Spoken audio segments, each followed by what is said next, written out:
एक लड़की ने अपनी पूरी कमाई लगाकर एक फर्स्ट क्लास की टिकट खरीदी सिर्फ इस इरादे से कि वो वहां पर बैठकर सुसाइड कर सके। उसने अपनी जेब में पहले से छुपाई हुई गोलियां निकाली, इससे पहले कि वो उनको निगलती। यहाँ पर जहाज में अचानक से हड़बड़ी महसूस होने लगी, जिसकी वजह से वो छत से टकरा जाती है और उसको काफी चोट आती है। और उसको ऐसे महसूस हो रहा था कि जहाज बहुत तेजी के साथ नीचे गिर रहा है। अब जब उसकी दोबारा आंख खुलती है तो वो नीचे जमीन पर थी और वो सिर्फ इत्तेफाक से उस जहाज में बच गई थी। बाकी सारे बंदे मर गए थे। चारों तरफ लाशें ही लाशें फैली हुई थी। यहीं पर एक इंसान उसको जिंदा मिलता है, पर जैसे ही वो उसके पास जाती है और वो भी मर जाती है। उसे यकीन नहीं हो रहा था कि जो मरने आया था वो बच गया और बाकी सब मर गए हैं। लड़की जोर जोर से चिल्लाने लग गई। उसको उम्मीद थी कि यहाँ पर कोई और भी जिंदा हो सकता है। तभी उसको एक आदमी की आवाज आई। वो आदमी वही था जो उसको स्टेशन पर मिला था। उसको देखकर लड़की थोड़ी रिलैक्स होती है, लेकिन इन दोनों को थोड़ी चोटें आई थी, लेकिन कोई ज्यादा सीरियस इशू नहीं था। वो दोनों जहाज के अंदर चले गए क्योंकि बाहर बहुत ही ज्यादा सर्दी थी और जहाज तबाह होने की वजह से उसके अंदर हवाएं आ रही थी। आदमी ने वॉशरूम का दरवाजा तोड़कर उसके अंदर बैठ जाते हैं दोनों।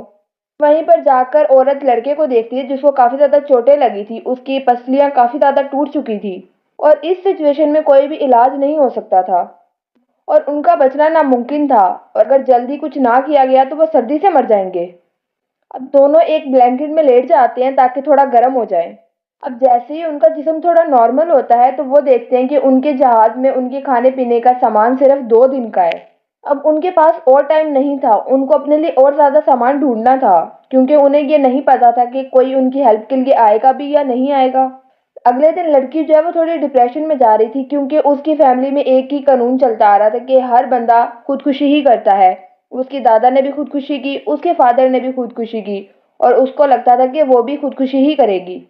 उसने कई दफा अपने आप को नुकसान पहुंचाने की कोशिश की पर नाकाम रही। इस दफा भी उसने जहाज में ऐसा करने की सोची थी पर इसमें भी वो नाकाम ही हो जाती है। अब लड़की जहाज से बाहर निकलना चाहती थी लेकिन दरवाजा जम चुका था। वो बड़ी मुश्किल से दरवाजे को तोड़कर बाहर निकलती है। अब बाहर निकलने पर वो देखती है कि पूरे जहाज को और हर जगह को बर्फ ने घेर लिया है। लाशें भी बर्फ के अंदर जमी हुई थी। अब लड़की देखकर काफी ज्यादा रोने लग जाती है क्योंकि जो मरना चाहती थी वो तो जिंदा रही और जो जिंदा रहना चाहते थे वो मर गए थे। जिंदगी वाकई ही अजीब होती है। और सबसे मजे की बात यह थी कि वो अभी तक दोनों जिंदा थे, लेकिन इतनी ठंड में इन दोनों का ज्यादा देर तक जिंदा रहना बहुत ही मुश्किल है। बर्फबारी भी लगातार बढ़ती जा रही थी। तो लड़का कहता है कि हमारा यहाँ पर रुकना बेकार है।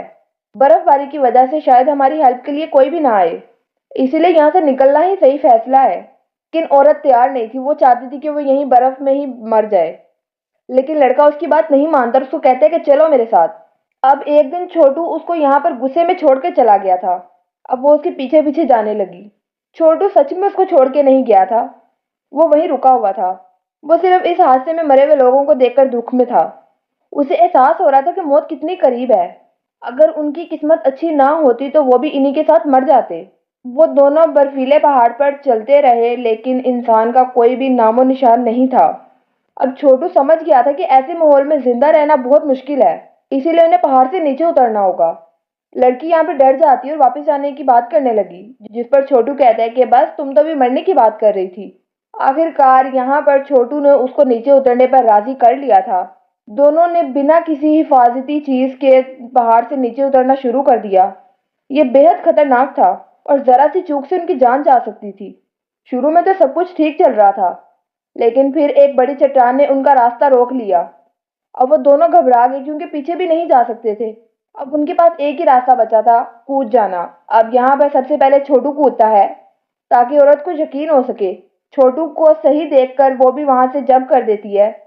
नीचे एक पेड़ की मदद से वो नीचे उतर आते हैं। हालांकि उन्हें कुछ चोटें आई थी। थोड़ा आराम करने के बाद वो आगे बढ़े और एक बार फिर वो बर्फीले पहाड़ों पर पहुंच गए। छोटू को यहाँ पर एक केव दिखती है। अब इससे पहले कि ये केव में जाते एक बहुत ही भयंकर तूफान इनको घेर लेता है और ये दोनों बर्फ में दब जाते हैं। कई घंटों के होश के बाद जब छोटू को होश आता है तो वो बाहर निकलकर लड़की को ढूंढने लग जाता है और बड़ी मुश्किल के साथ जब वो लड़की को देखता है तो वो बर्फ में जम रही थी। उसकी हालत काफी ज्यादा खराब थी। वो किसी तरीके से निकालता है बाहर और केव में ले जाता है, जहाँ बाहर की निस्बत केव में कुछ टेम्परेचर कम था। कई घंटों के होश के बाद जब लड़की को होश आता है तो वो छोटू का शुक्रिया अदा करती है और कहती है कि थैंक यू, आपने मेरी जान बचाई। हालांकि अब लड़की ठीक थी, लेकिन यहाँ पर छोटू की हालत बहुत ही ज्यादा खराब हो रही थी। काफी लंबा सफर करने की वजह से और अंदरूनी चोटें उसको बहुत ही ज्यादा तकलीफ दे रही थी, लेकिन फिर भी वो अपनी तकलीफ को छुपा कर अपने सफर को जारी रखा हुआ था। जैसे जैसे रास्ता आगे बढ़ता जा रहा था, पहाड़ों की कठिनाई भी बढ़ती जा रही थी और दोनों की हालत खराब होने लगी। छोटू समझ गया कि अगर वो इस तरह ही चलते रहे तो वो भटक जाएंगे, इसीलिए उन्हें नदी ढूंढनी होगी ताकि उन्हें एक सही रास्ता मिल जाए। लेकिन मुश्किलें अभी और आने वाली थी। अब एक पहाड़ ने उनका रास्ता रोक लिया। छोटू कहता है कि तुम यहीं पर रुको, और जबकि वो आगे जाकर रास्ता देखेगा। अब उसको पता चलता है कि ये रास्ता बंद है, लेकिन अगले ही पल उसे नदी दिखी। वो खुशी खुशी उसको ये खबर देता है, लेकिन उसने एक गलती की और वो नीचे गिर गया। औरत ये देख के बहुत परेशान हो जाती है और दौड़कर उसके पास जाती है। अब नीचे गिरने की वजह से उसका बाजू टूट जाता है। हालांकि छोटू ने अपने आप को बड़ी मजबूती के साथ संभाला और लड़की को कहता है कि तुम एक लकड़ी लेकर आओ ताकि वो अपनी टूटी हुई हड्डी को बांध सके। अब लड़की यहाँ पर भागकर पास में से एक सही टहनी लेकर आती है और उसको उसके हाथ से बांध देती है। हड्डी टूटने का दर्द बहुत ज्यादा था, लेकिन छोटू के पास दर्द की कुछ गोलियां थी जिनको खाकर वो थोड़ा सुकून में आ सकता था। खुशकिस्मती के साथ छोटू की टांगे नहीं टूटी थी, जिसकी वजह से वो चल सकता था। छोटू की हालत यहाँ पर इतनी ज्यादा खराब हो चुकी थी कि वो अब तेजी से चल नहीं सकता था। लड़की उसको सहारा देती है और आहिस्ता आहिस्ता चलना शुरू करते हैं, लेकिन यहाँ पर छोटू की हालत बहुत ज्यादा खराब होने लग गई है और अब उसके तो मुंह से खून भी आ रहा है और उसका पेट गहरे नीले रंग का हो गया था। छोटू नहीं चाहता था कि उसकी वजह से लड़की को कोई भी मसला हो और वो उसकी वजह से यहीं पर फंस के रह जाए। छोटू लड़की को कहता है कि तुम जिंदा रहो और मरने का ख्याल छोड़ दो, क्योंकि दुनिया में जीने के लिए बहुत कुछ है। उसकी ये बात सुनकर लड़की जोर जोर से रोने लग गई। छोटू लड़की को कहता है कि तुम मुझे सारे पेन किलर्स दे दो और उसको बचाने के लिए जल्द से जल्द किसी को बुलाए, क्योंकि छोटू समझ गया था कि उसकी हालत ऐसी नहीं है कि वो किसी का इंतजार कर सके। ये इनकी आखिरी मुलाकात थी। लड़की भी यहाँ पर नहीं जानती थी कि वो इस पहाड़ से निकल भी सकती है या नहीं। लड़की लगातार चलती रही और 3 दिन मुसलसल चलने की वजह से उसकी हालत काफी ज्यादा खराब हो रही थी। तभी उसकी नजर एक भेड़िए पर पड़ती है और वो फौरन से भागने लगती है। अब क्योंकि भेड़िया काफी तेज भाग रहा था, इसलिए वो पेड़ पर चढ़ जाती है, क्योंकि भेड़िया पेड़ पर नहीं आ सकता। अब भेड़िया जब वहां से चला जाता है तो वो वापस नीचे उतरती है और भागना शुरू कर देती है, लेकिन अचानक से एक भेड़िया फिर से लौट आया। लड़की को यहाँ पर अब लड़ने के अलावा और कोई भी चीज समझ नहीं आई।